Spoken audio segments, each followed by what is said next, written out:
د نهم په دې کتاب کې اسماسیس ټاپک ورکړی دی. نو موږ راځو چې اسماسیس څه ته وایي. د ډیفیوژن اف سالوینټ یعنی واټر تھرو سیمی پرمیبل ممبرین. ٹھیک شو، دا ډیفینیشن شو د اسماسیس. نو چې کله پورې تاسو ډیفیوژن نه پیژندلې، سالوینټ هم نه پیژندلې، سیمی پرمیبل ممبرین هم نه پیژندلې، نو تاسو د اسماسیس په ډیفینیشن باندې نه پوهیږئ. نو راځو موږ اوله سالوینټ له. ټیک شو کنه. نو سالوینټ څه ته وایي؟ چې کوم سیز کې بل سیز حل کیږي کنه، نو دغه ته سالوینټ وایي. او دا کوم سیز چې پکې حل کیږي د حل کیدونکي سیز ته سلوټ وایي. یعنی مطلب که ته اوبه او چینی راواخلې نو اوبه سالوینټ شو او چینی څه شی شو؟ سلوټ شو. صحیح ده؟ نو په دې ځای کې خو تاسو ته مطلب پته ولګېدله چې اوبه چې کوم دی سالوینټ دی. صحیح ده؟ او سیمی پرمیبل ممبرین، نو مطلب د ممبرین زموږ سره چې کوم دی قسمونه دي، څه زموږ سره امپرمیبل ممبرین دي، چې یعنی مطلب یو داسې ممبرین چې د هغې نه هېڅ سیز بل طرف ته نه پاس کیږي، دې ته امپرمیبل ممبرین وایي. ټیک شو. بل دی سیمی پرمیبل، چې څه سیزونه پاس کیږي او څه سیزونه چې کوم دی نه پاس کیږي، دې ته سیمی څه ته وایي؟ نیم ته، چې یعنی مطلب نیم سیزونه دې پاس کیږي او نیم دې نه پاس کیږي، نو دې ته سیمی پرمیبل ممبرین وایي. او بل دی زموږ سره پرمیبل ممبرین یا فل پرمیبل ممبرین، چې د هغې نه ټول سیزونه پاس کیږي. نو یاد ساتئ چې کوم زموږ سره سیل ممبرین دی که نه، دا سیمی پرمیبل دی، د دې نه څه سیزونه پاس کیږي او څه سیزونه نه پاس کیږي. صحیح ده؟ اوس ډیفیوژن څه ته وایي؟ نو ډیفیوژن دلته موږ بیا ځان له ډسکس کړی دی چې د موومنټ اف مالیکیولز فرام هایر کنسنټریشن ټوورډز لوور کنسنټریشن. یعنی مطلب زموږ سره چې کوم ځای کې د مالیکیولز کنسنټریشن سیوا دی، مقدار یې سیوا دی، او دا د دې ځای نه ورو ورو ځي هغه ځایونو ته په کوم ځای کې چې د دې مقدار کم دی، دې ته څه وایي؟ ډیفیوژن ورته وایي. یعنی مطلب که په دې کمرې په دغه ګوټ کې ته پرفیوم ولګې که نه، عطر سپری وکړي، نو هغه چې کوم دی نو سټیم پس په دې ټول کمره کې خواره شي، ځکه چې په دغه ځای کې دغه مالیکیولز ډېر دي او په دې نوره کمره کې کم دي، نو د دغه ځای نه دې نوره کمره کې خواره شي، نو دې عمل ته ډیفیوژن وایي. خو یاد ساتئ چې دا زموږ سره ډیفیوژن شو، خو چې کله اوس دغه ډیفیوژن یعنی مطلب د مالیکیولز موومنټ صحیح شو که نه، د څه مالیکیولز؟ د واټر مالیکیولز د هایر کنسنټریشن نه لوور کنسنټریشن ته کیږي، خو په منځ کې ممبرین هم انوال دی، سیل ممبرین د دې نه کیږي، نو دې ته بیا څه وایي؟ اسماسیس ورته وایي. ټیک شو. اوس د ډیفیوژن زموږ سره چې کوم دی ځان له بیا دوه قسمونه دي. یو دی سمپل ډیفیوژن. سمپل ډیفیوژن دا دی چې یعنی مطلب سیل ممبرین دی، ډایرکټ د سیل ممبرین نه چې کوم دی په لیپیډ وایلر باندې ډایرکټ را پاس کېدی شي، نو دې عمل ته څه وایي؟ دې ته سمپل ډیفیوژن وایي. او بل دی زموږ سره فیسیلیټیټډ ډیفیوژن، چې دا زموږ سره د ممبرین نه ډایرکټ نشي پاس کېدی را پاس کېدی مالیکیولز، نو په هغې کې ورته خاص قسم چینلز لګېدلي دي، خاص قسم لارې لګېدلي دي. دغه خاص قسم چینلز ته څه وایي؟ ایکواپورینز چینلز ورته وایي، د اوبو دپاره چې کوم چینلز لګېدلي دي، نو په هغې باندې دا را پاس کېږي یا مطلب بهر ته وځي، نو دې ته بیا موږ څه وایو؟ فیسیلیټیټډ ډیفیوژن. لکه ګورئ سمپل ډیفیوژن دا دی چې مطلب زموږ سره چې کوم دی بهر هایر کنسنټریشن دی د مالیکیولز، ټیک شو، هایر کنسنټریشن دی، او دننه لوور کنسنټریشن دی، کم دی، او ډایرکټ د دې ممبرین نه دننه را پاس کېږي، نو دې عمل ته بیا موږ څه وایو؟ سمپل ډیفیوژن. خو که اوس دا واټر مالیکیولز یا مطلب نور مالیکیولز دي، هغه زموږ سره چې کوم دی نو بهر ډېر دي او دننه چې کوم دی نو کم دي، دا دننه راتلل غواړي خو ډایرکټ نشي را پاس کېدلی، نو دا به بیا زموږ سره په دې خاص قسم چینلز باندې را پاس کېږي، په دې خاص قسم پروټینز باندې به را پاس کېږي، نو دې عمل ته بیا څه وایي؟ فیسیلیټیټډ ډیفیوژن، چې یعنې مطلب سهولتکاري یې وشوه. فیسیلیټي څه ته وایي؟ سهولت ته. صحیح شو. نو ګورئ که زموږ سره سمپل ډیفیوژن باندې اوبه دننه راشي او که په فیسیلیټیټډ ډیفیوژن باندې اوبه دننه راشي، یا مطلب دننه یا بهر خو د هایر کنسنټریشن نه لوور کنسنټریشن ته لاړ شي، که بهر ډېرې دي دننه کمې دي نو دننه به راځي، او که دننه ډېرې دي او بهر کمې دي نو بهر ته به ځي. دغه شانتې دلته هم دغه خبره ده. نو په دې عمل ته به بیا مونږ څه وایو؟ دې ته به بیا مونږ اسماسیس وایو، ځکه چې ډیفیوژن خو وشو، که هغه سمپل ډیفیوژن دی او که فیسیلیټیټډ ډیفیوژن دی، مطلب مالیکیولز د هایر کنسنټریشن نه لوور کنسنټریشن ته لاړل. خو اوس په اسماسیس کې شرط څه دی؟ چې دا مالیکیولز چې کوم دی، دا ډیفیوژن چې د کوم مالیکیولز وشو، دا مالیکیولز به واټر وي. ټیک شو. نو یو شرط پکې دا دی چې دا به اوبه وي. بله خبره دا ده چې د دې په منځ کې به ممبرین انوالو وي. لکه تاسو ته خو ما د سمپل ډیفیوژن مثال داسې هم درکړو چې یعنې مطلب که زه پرفیوم ولګوم، سپری وکړم او په دې کمره کې څه ممبرین خو نشته که نه، خو د هایر کنسنټریشن نه لوور کنسنټریشن ته لاړ شي، نو دا هم ډیفیوژن دی. خو که مونږ اسماسیس ته راشو نو په دې کې به خامخا ممبرین انوالو وي، سیل ممبرین. صحیح شو. نو زموږ سره چې کوم دی، که سیمپل ډیفیوژن دی او که فیسیلیټیټډ ډیفیوژن دی، خو چې په هغې کې واټر مالیکیولز د هایر کنسنټریشن نه لوور کنسنټریشن ته لاړ شي، نو دې عمل ته بیا مونږ څه وایو؟ او ممبرین پاس کړي، نو دې عمل ته بیا مونږ اسماسیس وایو. تاسو ته دا خبره یاد وي چې واټر په سیمپل ډیفیوژن باندې انتهایی کم ځي، انتهایی سلو پروسس دی دا. صحیح ده که نه؟ ځکه چې واټر پولر دی او چې کوم زموږ سره ممبرین دی نو دا دې کې لیپډز لګېدلي دي. دغه لیپډز چې کوم دی دا زموږ سره پولر سیزونه نه الاو کوي، اجازت ورله نه ورکوي د تلو راتلو. خو واټر مالیکیولز انتهایی واړه دي، په دې وجه باندې څه لږ ډېر پکې تللی راتلی شي. نو دا سیمپل ډیفیوژن د واټر انتهایی کم وي، خاص کار چې اوبه زموږ سره اسماسیس کېږي، د اوبو مومنټ کېږي، نو هغه په فیسیلیټیټډ ډیفیوژن باندې د ایکواپورینس چینلز په ذریعه باندې کېږي. صحیح شو؟ نو اوس د اسماسیس ډیفینیشن تاسو داسې کولی شئ چې د مومنٹ اف واټر مالیکیولز فرام هایر کنسنټریشن ټوورډز لوور کنسنټریشن through a semi-permeable membrane is called osmosis. یا تاسو داسې ویلی شئ چې the movement of water molecules from higher concentration towards lower concentration through a membrane is called osmosis. ٹھیک ده؟ چې کله اوبه د higher concentration نه lower concentration ته ځي او membrane پاس کوي او ځي، دې عمل ته osmosis وایي. ٹھیک ده؟ کنټرولډ بای، یعنی مطلب د اسماسیس څوک کنټرول کوي؟ د اوبو د مومنټ څوک کنټرول کوي؟ د چا په کنټرول کې دی؟ نو ګورئ ورته ریلیټیو کنسنټریشن ابسولوټس، دا کوم څیز چې حل کېږي په دې اوبو کې که نه، د دې په کنسنټریشن باندې د اوبو د مومنټ ډیپینډ کوي. ان واټر آن بوث سایډز اف د ممبرین، مطلب د ممبرین په دواړو سایډونو کې دغه خبره ده که د ممبرین نه دننه زموږ سره د سلوټس کنسنټریشن سیوا دی، نو بیا به اوبه دننه راځي، او که د ممبرین نه بهر د سلوټ کنسنټریشن سیوا دی، نو بیا به اوبه بهر ته ځي. ټیک شو که؟ یعنې دلته مونږ لاندې لیکلي چې واټر الویز موو فرام هایپوټانیک سلوشن ټو هایپرټانیک سلوشن. اوس به دې نه راشو چې د هایپوټانیک سلوشن او هایپرټانیک سلوشن څه ته وایي. نو ګورئ ورته مثال طور دلته زموږ سره دا چې کوم دی نو یو کنټینر مونږ اخیستلی دی، په دې کې اوبه دي. ټیک شو؟ دا به کې زموږ سره واټر دي، په دې کې په منځ کې مونږ ممبرین ولګوو. ټیک شو که؟ د ممبرین دا سیمی پرمیبل ممبرین دی. اوس د سلوټ مونږ اوس وراچو، دا خو سالوینټ شو که نه، واټر سالوینټ دی. اوس مونږ سلوټس وراچو، نو یعنې مطلب دلته چې کوم دی زموږ سره سلوټس کم دي او دلته زموږ سره سلوټس څه شول؟ سیوا دي. دلته مونږ سیوا سلوټس ور واچول. نو یاد ساتئ سیوا ته څه وایي؟ هایپر سیوا. نو په کوم ځای کې چې سلوټ سیوا دي نو دې عمل دې سلوشن ته به اوس مونږ څه وایو؟ هایپرټانیک سلوشن به ورته وایو. هایپر څه ته وایي؟ سیوا ته، زیاده. نو دا زموږ سره هایپرټانیک سلوشن شو. او دا سلوشن کوم یو سلوشن شو؟ دا هایپوټانیک سلوشن شو. هایپو څه ته وایي؟ کم ده. نو په دې کې زموږ سره سلوټس مقدار کم دی، په دې وجه باندې دې ته مونږ هایپوټانیک سلوشن وایو. اوس به تاسو وایئ چې مطلب دا اوبه به زموږ سره اخوا ځي که دې خوا به راځي. نو ګورئ ورته مونږ دا خبره وکړه چې واټر الویز موو فرام هایپوټانیک ټو هایپرټانیک، یعنې مطلب د دې ځای نه به دې ځای ته راځي. اوس ولې به د هایپوټانیک نه هایپرټانیک ته راځي؟ وجه دا ده چې ګورئ اوبه خو دلته او دلته یو عمره دي، ټیک ده که نه؟ خو دلته سلوټس ډېر دي، ټیک ده که نه؟ نو چې سلوټس یا مطلب سالټ مالیکیولز مالګه وغیره دلته ډېر دي، نو په دې ډېر سلوټس باندې زموږ سره دا اوبه کمې پرېوځي، دا پې کمې دي، او په دې لږ سلوټس باندې دا اوبه ډېرې پرېوځي، دا پې ډېرې دي. نو ځکه به اوبه د ډېر کنسنټریشن نه د هایر کنسنټریشن نه به لوور کنسنټریشن ته راځي. ټیک ده که نه؟ نو مطلب دا به زموږ سره دا ممبرین پاس کوي او دې خوا به راځي.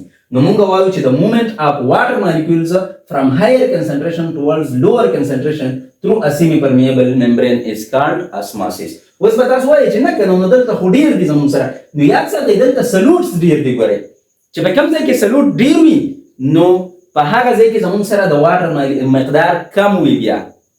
صحیح ده که نه؟ د دې مثال به زه تاسو له داسې درکړم چې که دوه کمرې دي او هغه یو عمره دي، ټیک ده که نه؟ نو چې په دې یوه کمره کې تا 10 کسان کېنول او په دې بله کمره کې دي 20 کسان کېنول، نو په کومه کمره کې چې د 10 کسان کېنولي دي نو خالي ځای پکې ډېر پاتې شو، او په دې کومه کمره کې چې د 20 کسان کېنولي دي نو په دې کې خالي ځای کم پاتې شو. ټیک ده که نه؟ نو یعنې مطلب دغه شانتې خبره دلته هم ده، په دې کوم ځای کې چې ډېر مالیکیولز دي نو دلته اوبه کمې دي، او په دې کوم ځای کې چې زموږ سره لږ مالیکیولز دي، لږ سلوټس دي، نو دلته اوبه ډېرې دي. نو ځکه زموږ سره د هایپوټانیک سولوشن کې به اوبه ډېر وي او په هایپرټانیک سولوشن کې به اوبه کم وي. په دې وجه باندې به اوبه د خپل هایر کنسنټریشن نه لوور کنسنټریشن ته پاس کیږي. ټیک ده. دغه شانتې خبره زموږ په جسم کې ده. ګورئ زموږ جسم کې خو اوبه دي، ټیک شو. نو مطلب که زموږ سیل دی نو سیل کې هم دننه اوبه شته او که د سیل نه بهر کوم ځایونه دي نو په هغې کې هم اوبه شته. اوس دا ډیپینډ کوي زموږ سره که زموږ د سیل نه بهر سلوټس ډېر وي نو مطلب دا دی چې دا هایپرټانیک سولوشن دی او دننه به زموږ سره په سیل کې سلوټس کم وي کنه نو دا به هایپوټانیک سولوشن وي، نو بیا به اوبه بهر ته ځي. خو که زموږ په سیل کې سلوټس ډېر وي او د سیل نه بهر چې کوم ځای دی په هغې کې سلوټس کم وي نو بیا به زموږ دا سیل هایپرټانیک سولوشن وي او بهر ځای به زموږ سره هایپوټانیک سولوشن وي، نو بیا به اوبه د بهر نه دننه راځي. ټیک ده که نه؟ ښه مثالونه به واخلو. زموږ سره چې کوم دی اگزامپلز ورکړي دي 1 2 او 3. ټیک شو. ګورئ اوبه خو زموږ سره دلته مطلب د سیل نه بهر اوبه موجود دي، دا د سیل نه بهر علاقه ده، دلته اوبه موجود دي. ټیک شو. واټر موجود دي. دغه شانتي زموږ سره چې کوم دی دلته هم اوبه موجود دي په سیل کې دننه. ټیک ده که نه؟ په سیل کې دننه هم اوبه موجود دي. اوس که د دویم نمبر کیس له راشو نو د سیل نه بهر هم اوبه موجود دي، واټر. ټیک شو که دا زموږ سره واټر مالیکیولز دي، بهر موجود دي د سیل نه او دننه هم په سیل کې موجود دي. دغه شانتي که دلته مونږ راشو نو زموږ سره واټر مالیکیولز چې کوم دی نو د سیل نه بهر موجود دي. ټیک ده که نه؟ دا د سیل نه بهر علاقه ده، اوبه موجود دي، واټر مالیکیولز موجود دي او زمونږ سیل چې کوم دی نو په دې کې دننه هم اوبه موجود وي، واټر موجود وي، نو دننه هم اوبه زمونږ سره موجود دي، واټر مالیکیولز. په دې خبره پوه شوئ؟ اوس مونږ چې کوم دی راځو په کیس نمبر 1 کې به څه چل کېږي؟ سیل ان هایپوټانیک سولوشن. هایپو څه ته وایي؟ کم. یعنې د دې مطلب دا دی چې بهر به زموږ سره سلوټس کم وي، بهر زموږ سره سلوټس څه دي؟ کم وي او په سیل کې به دننه زموږ سره سلوټس څه وي؟ سیوا به وي. نو دلته زموږ سره چې کوم دی په سیل کې سلوټس څه شول؟ سیوا شول. په دې سیل کې هم او په دې سیل کې هم. ګورئ بهر علاقه کې ډېره زیاته علاقه ده خو لږ مالیکیولز دي لګي او زموږ سره چې کوم دی نو سیل لږه علاقه ده خو ډېر مالیکیولز دي لګي. نو دا بهرنی سولوشن زموږ سره څه شو؟ هایپوټانیک سولوشن شو. خو چې کوم سیل دی زموږ سره دننه که هغه دا سیل دی انیمل سیل او که هغه دا سیل دی پلانټ سیل، په دې کې دننه زموږ سره چې کوم دی د سلوټ مقدار سیوا دی. نو دا هایپرټانیک سولوشنز شول. سیلز هایپرټانیک سولوشنز شول، د سیل نه بهر چې کومه علاقه ده هغه هایپوټانیک سولوشنز شول. د سلوټ مقدار پکې بهر کم دی.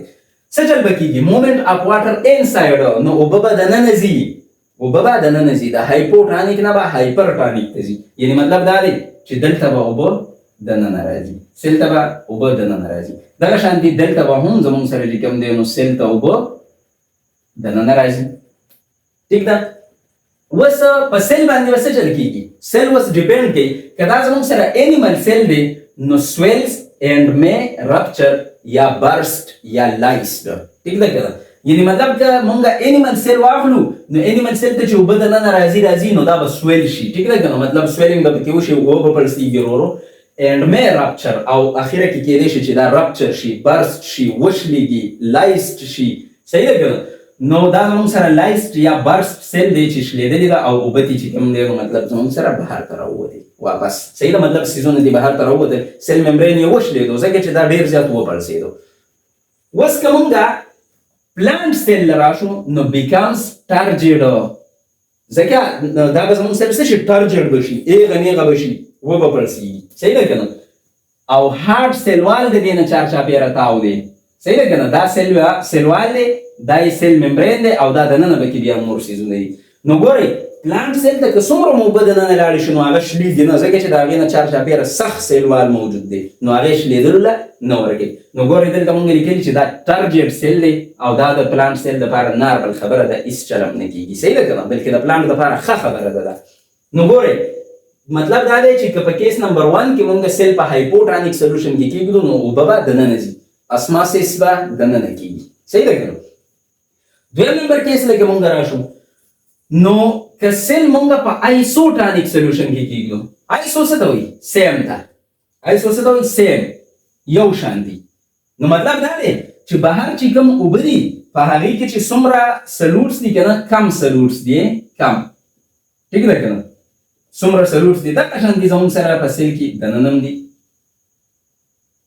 که بهر زیات دي نو دننه هم زیات دي که بهر کم دي نو دننه هم کم دي آیسو څه ته وایي سیم ته نو یعنې مطلب زموږ سره چې بهر څومره سلوټس دي د سیل نه دغه شان دي په سیل کې دننه هم هغه عمره سلوټس دي نو دې ته مونږ آیسوټانیک سلوشن وایو چې مطلب د سلوټ مقدار پکې سیم دی ایکول دی برابر دی نو ګورئ ورته ریټ اف اسماسیس به اوس دلته څنګه کېږي ایکول وي یعنې مطلب اوبه چې څومره دننه راځي دومره به بهر ته ځي دغه شانتې دلته هم زموږ سره چې څومره اوبه دننه راځي نو دومره اوبه به بهر ته ځي صحیح ده یو شانتې به وي ایکول به وي اسماسیس او په سیل باندې به څه چل کېږي نو ګورئ که دا سیل زموږ سره انیمل سیل دی نو ریټین کانسټنټ والیوم نو د دې والیوم به کانسټنټ وي دا به نه راغونډېږي او نه به پړسېږي هېڅ چل به هم نه کېږي بس دا به همدغه شانتې وي ځکه چې نیټ مومنټ اف واټر چې کوم دی هغه څه دی زیرو دی مطلب نه اوبه تلي او نه راغلي او بس برابر دی صحیح ده که نو دا زموږ سره نارمل سیل به وي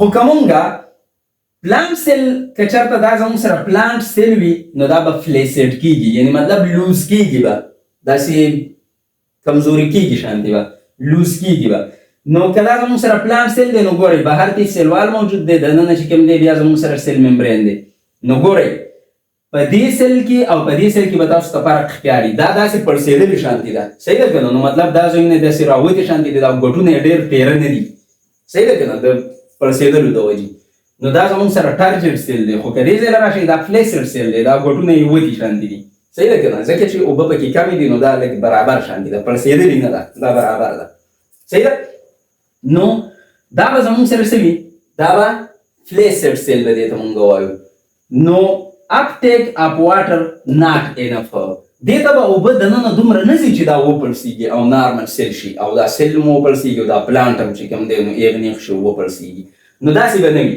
نو دې قسم سیل ته بیا مونږ څه وایو فلیسډ سیل ورته وایو ټیک شو نو په دویم کیس کې مونږ دا خبره وکړه چې کله مونږ سیل په آیسوټانیک سولوشن کې کېږدو نو اوبه به دننه هم ځي او بهر به هم ځي په انیمل سیل به زموږ سره هېڅ اثر نه ورځېږي خو پلانټ سیل چې کوم دی نو دا به د ټرجډ نه فلیسډ سي صحیح ده که نه مطلب ایغه نیغه به نه وي برابر به وي لکه لوز به وي صحیح ده که مونږ تھرډ نمبر کیس له راشو نو سیل ان هایپرټانیک سولوشن هایپر څه ته وایي زیاده نو یعنې مطلب دا دی چې که زموږ سره په دې بهرني سلوشن کې د سلوټ مقدار سیوا دی بهر چې کوم دی د سیلز نه بهر د سلوټ مقدار څه دی سیوا دی نو دې ته بیا مونږ څه وایو هایپرټانیک سلوشن د سیل نه بهر چې کومه علاقه ده دا څه ده هایپرټانیک ده د سلوټ مقدار پکې سیوا دی نو د دې سره سره به بیا زموږ سره په سیل کې دننه د سلوټ مقدار کم وي بس یو څو مالیکیولز به پکې وي د سلوټ ټیک ده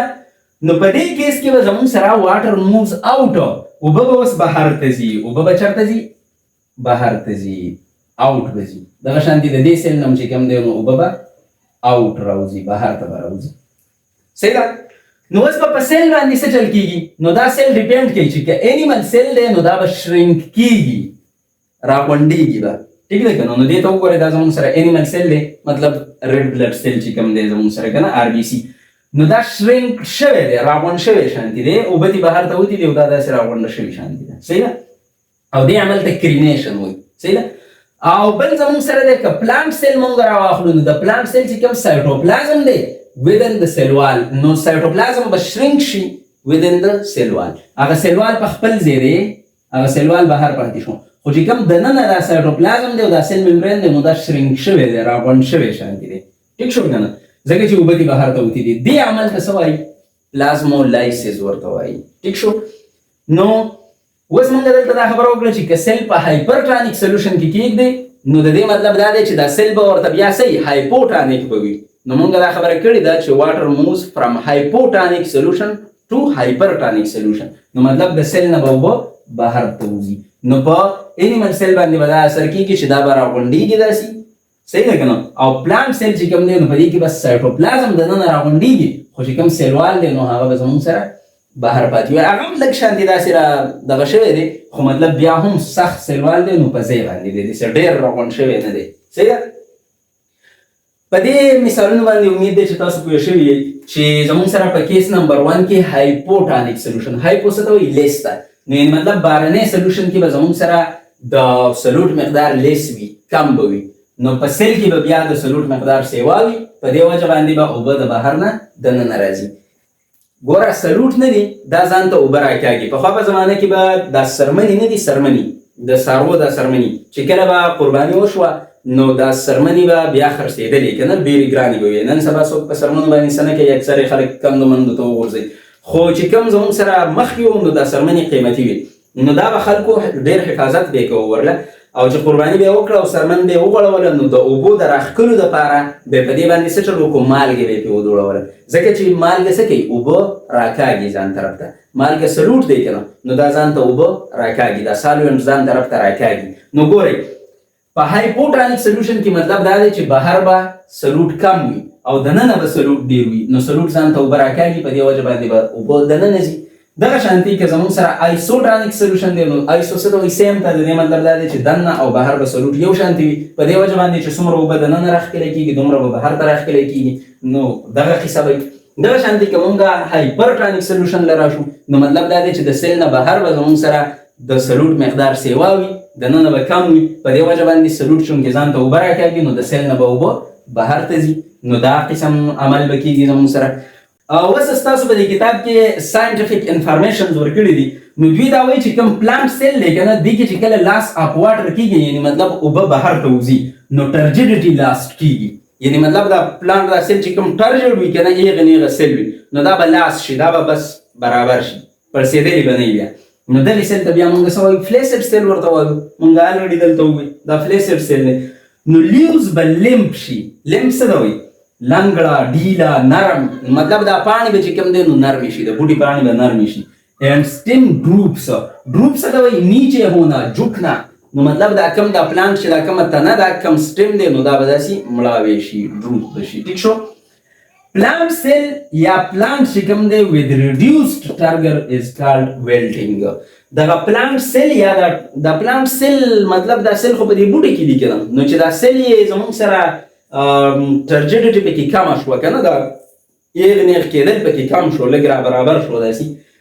نو د دې مطلب دا دی چې په دې بوټي کې هم دا نیغېدل چې کوم دی کم شول، دا به هم لږ را برابر شي.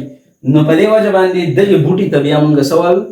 ویلټینګ شي. یعنې مطلب دا زموږ سره مرجایه هوا بوټی دی، صحیح ده، مړاوی شوی دی. ټیک ده.